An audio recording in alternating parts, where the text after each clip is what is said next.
প্রথমটা হলো make people feel important.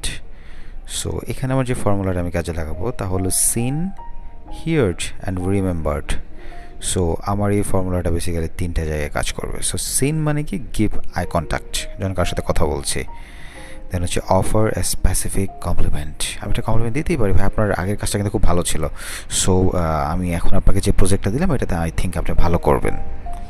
দেন হচ্ছে heard, ask good questions and be interested, not interesting. I say again, be interested, not interesting. Okay, অর্থাৎ আমাকে দেখতে যাতে ওনার ইন্টারেস্ট ফিল করে, মানে নট ইন্টারেস্টিং, তার যাতে ইন্টারেস্টেড হয় আমার কাছ থেকে শোনার জন্য, রাইট? ওকে, দেন হচ্ছে রিমেম্বার্ড।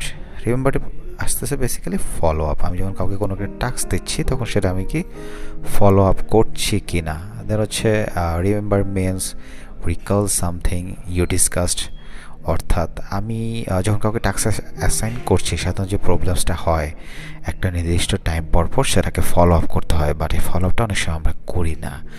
দেখা যায় কি 7 ডেজ হয়তো টাইম লাইন ছিল, বাট আমার কিন্তু উচিত ছিল যে আফটার 3 ডেজ একটু ফলো আপ করার। না, এখন আমি আফটার 7 ডেজ, ভাই আপনি কাজটা করছিলেন আমি যে আপনারা দিছিলাম, স্যার কাজটা তো হয় নাই, কেন ভাই কেন করতে পারলেন না, আফটার 3 ডেজ একটা soft reminder, just after 5 days একটা সফট রিমাইন্ডার, তোমার কাজটা কিন্তু আর কিন্তু 2 দিন বাকি আছে তুমি সাবমিট করার জন্য।